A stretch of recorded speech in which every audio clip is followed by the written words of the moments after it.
BJP divert करना चाहती है, मेन मुद्दे से हटाना चाहती है, तो अभी तक तो आप ही बोल रहे थे कि सीमा मौर्य का बात चला, फिर सीमा हैदर की बात चली, अभी कल से जो उनके जिसको हम लोग गोदी मीडिया कहते हैं, ये लोग अब पीओके को उठा रहे हैं।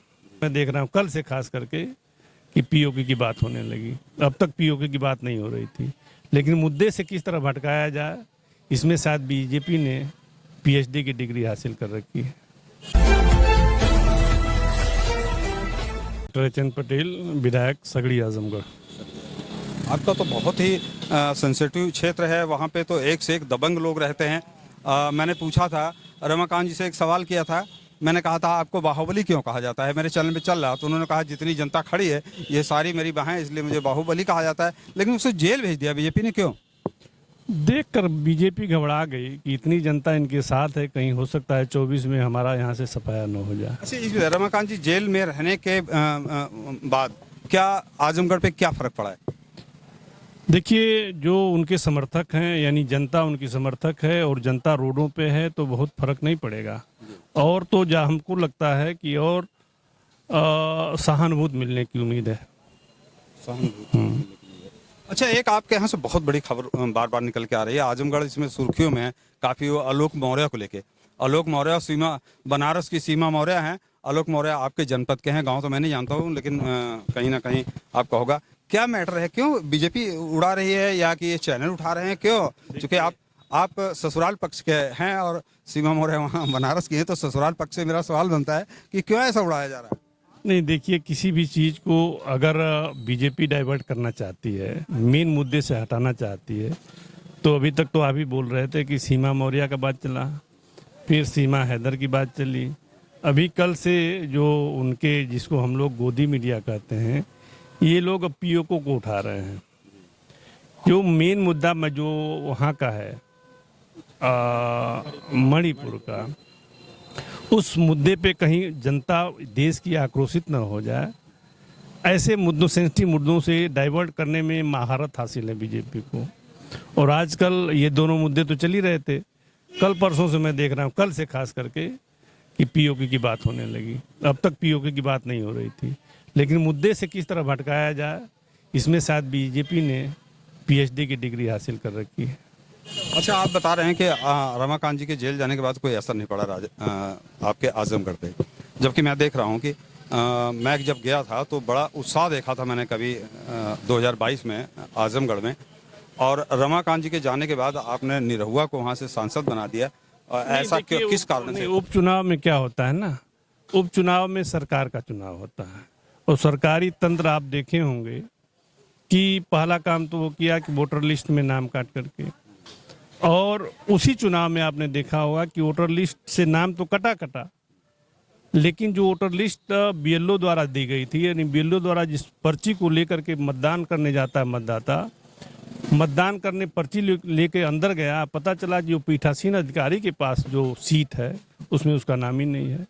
तो कई तंत्र हैं बीजेपी को के पास। चुनाव में धांधली हुई? धांधली नहीं, पूरी तरह से धांधली हुई भाई। धांधली कहेंगे या लूट कहेंगे? लूट कहेंगे, बिल्कुल लूट कहेंगे। अगला चुनाव 2024 में कैसा रहेगा आपका? हम लोग सतर्क हैं, लेकिन उनके लूट के साथ हम लोग पूरी तन्मयता के साथ उनका सामना करेंगे, और दोनों लोकसभा हम जीत जाएंगे, आजमगढ़ सदर और लालगंज।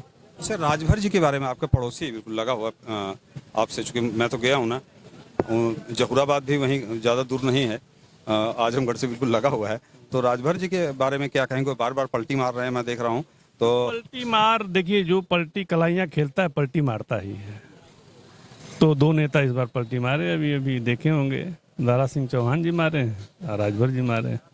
अच्छा, समाजवादी पार्टी कहीं से कमजोर नहीं दिख रही है आपको? मुझे लग रहा है कि जैसे लोग इधर से भाग रहे हैं, ऐसा क्या है? नहीं, कमजोर तो नहीं, हमको तो लग रहा है और मजबूत हुए जब से इंडिया बना हुआ है।